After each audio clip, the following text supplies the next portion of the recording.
Hey everybody, welcome back to Word Balloon. If you enjoy the videos here, please consider liking the video, subscribing to the Word Balloon YouTube channel, and of course, if you enjoy the audios and the videos, you can subscribe to my Patreon page, patreon.com/wordballoon. All right, we're back, and it's time to talk about episode 4 of the first season of Harley Quinn that's airing currently on Sci-Fi Channel, catching up the rest of the crowd that maybe doesn't have the DC Universe app, and very happy to welcome back the co-showrunner and co-executive producer of Harley Quinn, Patrick Schumacker. Welcome back, Patrick. Thank you for having me yet again, John. You may notice that I only have one shirt and hat in my entire wardrobe. And I only have one hairdo that kind of flops in its place, and that's okay. It was all done in one session. It's okay, man. It's great to talk to you about these episodes and revisit them. And episode 4, my God, so much stuff going on. And it starts with the fact that the new crew, now that they're established and stuff, they've gone and knocked off one of the big banks. They're feeling very confident about themselves. They go to watch it on TV, and instead it's a action of the Joker and Batman fighting each other at a credit union, a smaller bank. And they're really pissed. A lesser bank. Yeah, what the hell, man? How is he getting the coverage? What's going on? That credit unions. We were just like, well, how we had to, find out ways pretty quickly to, make tangible the psychology, the psychological obstacles that Harley was having to deal with. So sure, we're like, that's how we came up with like the Legion of Doom and like veneration by the Legion of Doom, an invite to the Legion of Doom's parties, or an actual like invite to be a member would be like, you're getting to play for, the Yankees in the 90s. Yeah. I almost just said the Yankees, but they suck now, right? Yeah, so, the Yankees in the 90s, that's a good analogy. Yeah. I'm a Cardinals fan anyways. It's all right, I'm a Cub fan. That's all right. And yet we're friends. This is interesting. That's all right. The world peace can be achieved. Absolutely, man. But so one of the ways that we, thought it would be an easy way of making that tangible is like the media coverage that Joker is enjoying, even though, he is pulling sort of lesser crimes, and Harley like went out and she pulled this big heist, and then like, what the hell, man? Like, so this is like sort of where we started to define sort of, the sort of, how to put it, like one of the things going into the show early on is we liked the idea of like supervillains, in these mundane situations, right? Or mundane being situations that you and I deal with, on a daily basis. That's why we had like the coffee clutch with Bane and Scarecrow, talking about, the hot goss about Joker and Harley's breakup, and then this was another this episode was a vehicle for that with, the sort of dating service where Harley needed, now that she's not getting the media coverage that she wants, she's looking for help, to sort of change the narrative publicly. And so one of the ways that we thought a supervillain might do that is to almost have this like matchmaking, like dating service, which I think we called, it's been a while. It's like findanemesis.com or something like that. Yes. Yeah. It's been forever since we worked on this episode. I'm happy. Yeah. Yeah. But that we were like, okay, like that seems like, a sort of, like a building block thing too. If you want to be a supervillain, first you need a crew, you need henchmen and stuff, and then who's your main objective to beat? Let's go splashy. Let's figure it out. So then, of course, Clayface comes up with the idea, if memory serves, to have King Shark, his like buddy that he knows, who happens to be this shark who is kind of anti-violent. If he can help himself, he's more into like brain things. Voiced by Ron Funches. Hilarious. And so warm and friendly. Great on Powerless with you guys. Yeah. And just, you can't, again, he's infectious in terms of you feel the smile. Yeah, just human teddy bear kind of vibes. And we were like, well, that feels like a fun irony for a giant man-eating shark. So, and he's like, he doesn't like violence, he's a smart dude. He wants to use his brain. So he's sort of like the hacker of the crew, or becomes that by the end of this episode. But like, he's brought in to help Harley, essentially find a nemesis, using this service. And, she ends up, innately getting paired up with these total hacks that are just never going to make any kind of splash. And then, so naturally, as Harley always does, she aims really high. And so she wants Batman. She wants Batman. Ivy's like, you don't want to fuck with this. Yeah, like, Batman. He wins every time. Like, really, come on. And nonetheless, Harley then steals the Batmobile to try and get his attention. And she did so using voice technology, where she's been recording Batman on her phone with all of their past exchanges, so that she can very roughly cut together voice commands for the Batmobile, while also taking pot shots at Batman and continuing her theory about him fucking bats. So yeah, and then we have this, this chase sequence with her having stolen the Batmobile, which, that was kind of our first big like car sequence. So that was when we got to like actually like design the Batmobile. I was going to say, great design for the Batmobile. Who designed it? Well, that was an amalgamation of a bunch of people, but okay. It was beautiful. It was Jennifer Coyle's idea, if memory serves, to have sort of like a bit of a tribute to BTAS in it. It was just kind of borrowed from a lot of different iterations of the Batmobile. 100%, man. No, I mean, there's a bit of the Tumbler in there from the Nolan movies. There's kind of the cockpit of the classic 66 vehicle as well. It definitely has that big look of the TAS Batmobile as well. No, honestly, I think that's going to be a great toy, frankly, is your guys' version of the Batmobile. Yeah, oh my God, I would love it. I don't know anything about like what we're doing in terms of merchandise for this. I know, we have what they have on the DC Universe site, which is like a lot of like mugs and shirts, and there's like a statue of Harley. But we had like a consumer products meeting in the early stages. Well, it was like right after the Comic-Con reaction, where I think they realized like, okay, people like this. Let's talk about what kind of merch we might want to bring out. And we had a 2-hour meeting, but I still don't know what's in the works. I mean, it may be that we, have to get like a season 3 picked up first before we're able to get like a bunch of merch going on. I was like, they better make Funko Pops for this show, right? Because if they make Funko Pops for everything, and if they don't make Funko Pops for this, that means we've failed. I'm with you. I'm with you. No, I get it. Toyetic. I think that's Rob Liefeld taught me that phrase. Oh, Toyetic? Toyetic. Excuse me. Yeah. Toyetic. Thank you. Which I think was like, I want to say that was created when Joel Schumacher took over the Batman movie franchise. That was when they started talking about movies having to be toyetic. And it just that there are vehicles for selling toys, because that's where the big money is. As we all know, the story of George Lucas giving up points in the box office for merchandising points on Star Wars, and now having more money than God. Indeed. And in fact, Schumacher's frustration making those movies that some of us laughed at. And it's like, you don't understand. The studio would come in with a toy and say, yeah, we need a scene with this vehicle because we need to sell toys. Yeah. And again, I mean, what do you do as a filmmaker when you're trying to make a cool movie and you got that kind of problem that you have to solve? So I can appreciate that, not thinking of that going into the scenario. So, what are you going to do? I love Tawny's talk show.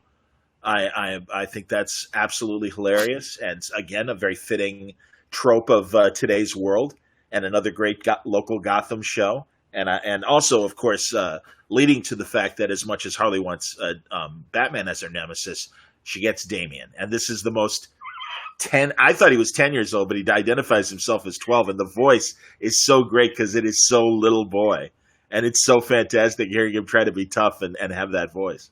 It was. Yeah, we were like, well, okay. I mean, we kind of just took the archetype of Damien from the comics, that he is petulant, that he is, so, full of himself, and clearly skilled, but he will, will let you know.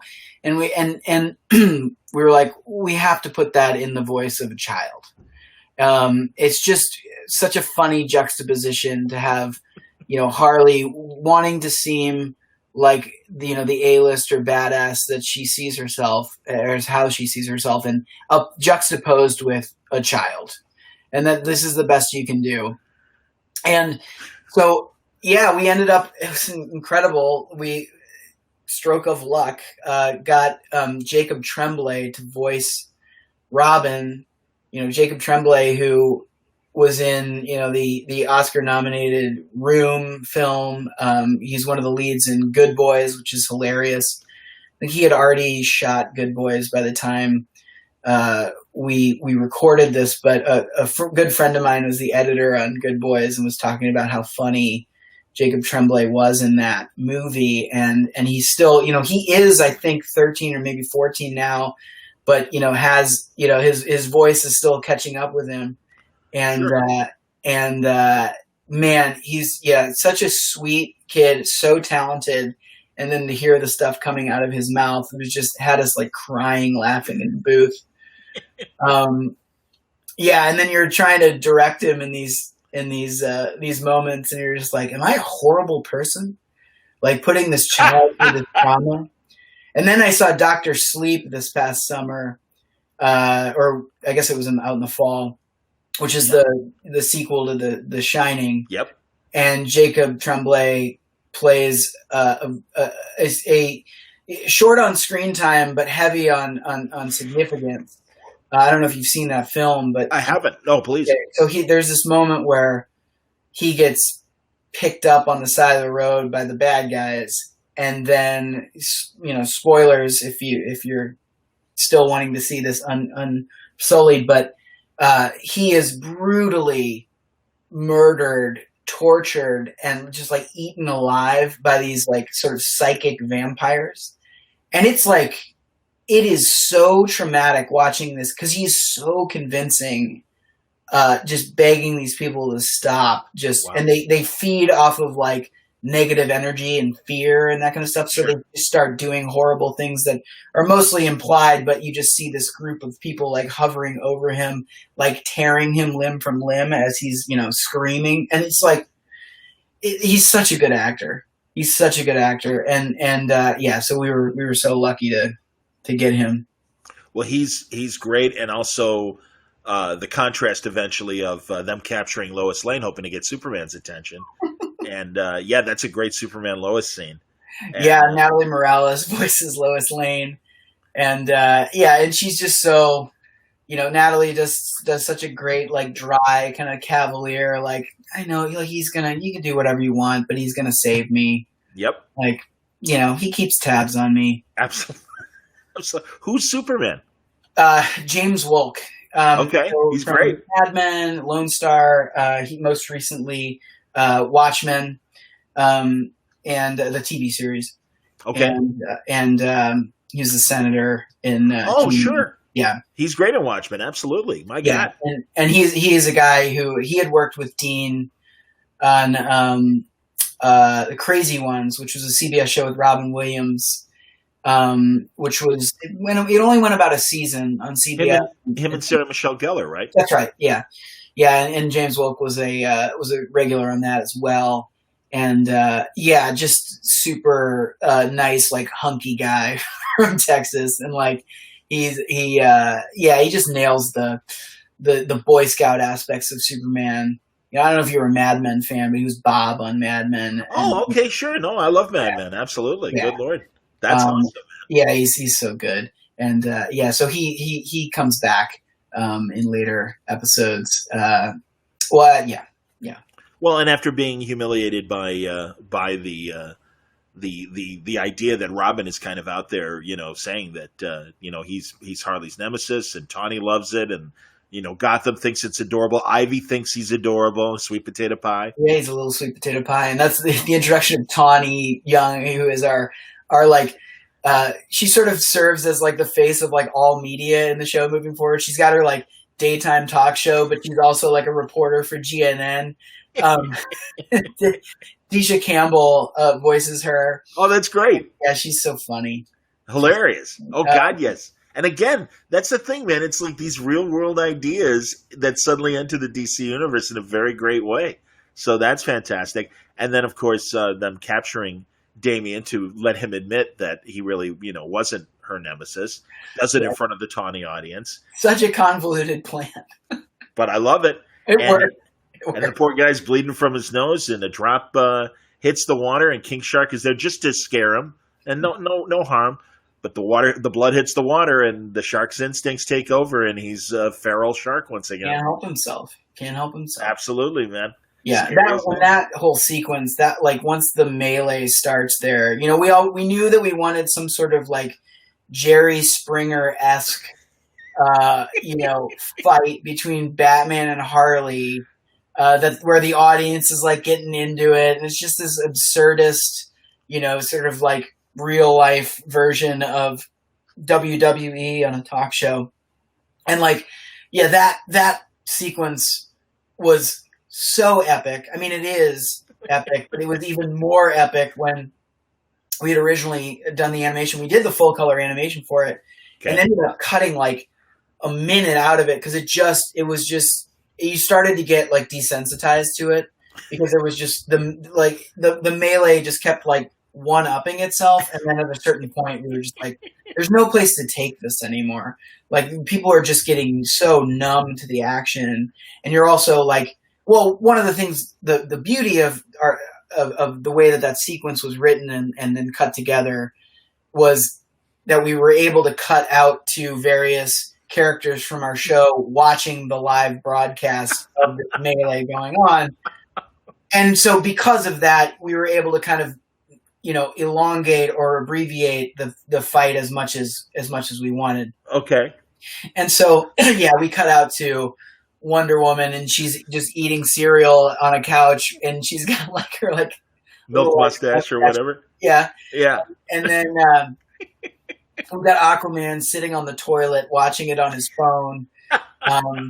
We've got the Cobblepots watching with Cobblepots. We've got Superman and Lois Lane paying off that they were going to have sushi dinner that night. They're at a sushi bar watching it, and Superman just kind of shrugs because he's like, I'm not going to ruin date night and go handle this. Like, Batman's got it clearly. And then of course we have Kite Man sitting in Noonan's bar watching it. And this is the story is just one of those anecdotes that kind of illustrate the beauty of animation and our ability to make kind of last minute changes. But we had in the original cut, we cut to Kite Man, and he's kind of in love, like watching Ivy. She's still someone that he's like pining after. They haven't kind of developed their relationship yet, but he's watching, and he just says, "Hell yeah." And it was a thing that was put in by our art team and the board artist and the director of that episode. And we ended up having to cut that because of budget. And what I mean by that is literally Matt Oberg, who voices Kite Man, was not in that episode. They had just taken an old take from another episode, from probably episode 2, of Kite Man saying "hell yeah" and put it in his mouth. But that meant that you had to pay that actor for that moment, even though they didn't do like another recording session or that sort of thing. So literally, though, we were like way over budget for this episode, okay. And they were like, we have to take some of these characters out, and we're sitting in the mix. I think it was a mix or like some audio review. Maybe it was a sound effects review or something at Atlas Oceanic, which is our studio that handles like all of our sound recordings pretty much. And they're great. We were there with George Peters, who I love, who is our sound engineer. And we're watching it, and I asked them to just like remove the Matt Oberg, because we're basically at this point, we're just like, how can we take food out of the mouths of Matt Oberg's children? No, we were just like, we can't. We're over budget, so we cut it out. And I'm watching it, and the music for that was playing during the melee was the Tawny theme song, which Okay. has this kind of, it's this like jazzy, like, you know, kind of upbeat, like daytime TV thing. But then there's lyrics, and the lyrics are just Tawny.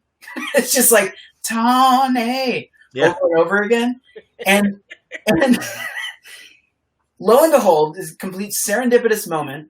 Kite Man saying "Hell yeah," but it lines up with Tawny, and I was like, "Okay, there's our solution." It's literally it's Kite Man sitting in the bar. He's watching this, and he's a huge Tawny fan, and he knows the theme song, and he's singing along. He's mouthing the words to Tawny, and then Jennifer Coyle, who's our producer, who's in charge of all the animation on the show, goes, "Well, we can easily add in Kite Man kind of doing this." and so that's what's in the final cut. And I love that joke. And it was complete. It's one of those moments where, you know, the stars align and it just like accidentally falls in your lap because you take a piece of dialogue out and serendipitously it times up with the themes. Yeah. So now that's how that joke came about. And it was just complete dumb luck. You know, that's Orson Welles used to call those happy accidents. Yeah, absolutely happy. And I can appreciate that. And it's something that's happened to me in radio and putting together comedy bits and stuff. So I can totally relate to that. That's outstanding, man. And I love at the end, Damien and Batman's conversation. And I have a confession. I didn't have a nemesis until my late 20s. Come on, don't patronize me. No, it's real. And also the sandwich that he makes for him. You didn't make it. Alfred made it, but I made him make it for you. Exactly. I made him make it. And then we were like, are they going to let us sneak in a joke about the sex talk between father and son? Sure enough, they did. Batman's too uncomfortable to have that conversation and uses his bat grappling hook to get out of there. Gotta go. Absolutely. No, dude, another fantastic episode. And seriously, I'm thrilled. We still have 9 more to go through. So we can wrap up and then really, honestly. And also, we didn't even mention this back in episode 3, but I'll mention it now. The scene where Harley is going with the agents to find henchmen and stuff, I thought was a tremendous kind of the Player kind of moment of real Hollywood mixing with the DC universe of of course these guys have agents, of course they have people that will put them together if they need a crew and stuff like that. That was Alan Tudyk and Will Sasso voicing those agents who work at Underground or Underworld Talent Incorporated, which is UTI. Isn't that a real UTA? UTA, that's right, of course. United Talent Agency is the real agency, but we're not repped by anybody right now because of what's going on with the Writers Guild and the talent agents. But we were never UTA clients, so we enjoyed making fun of them. That's outstanding, man. Honestly, 4 great episodes. Congratulations, Patrick, and I look forward to talking to you about more of the episodes on our next Word Balloon video chat about this great series, Harley Quinn. Enjoy it on Sci-Fi, everybody. Of course, if you have the DC app, you're well ahead on season 2, but it's also available through iTunes and Amazon Prime to purchase as well. But I'm glad we're talking about this, and I look forward to our further conversations. Where I'm wearing something different. Probably. Thanks again for watching another Word Balloon video. We've got plenty more at our channel, Word Balloon. If you enjoyed it, please like it and consider subscribing to the channel. And of course, support me on Patreon, patreon.com/wordballoon. Thanks a lot for watching.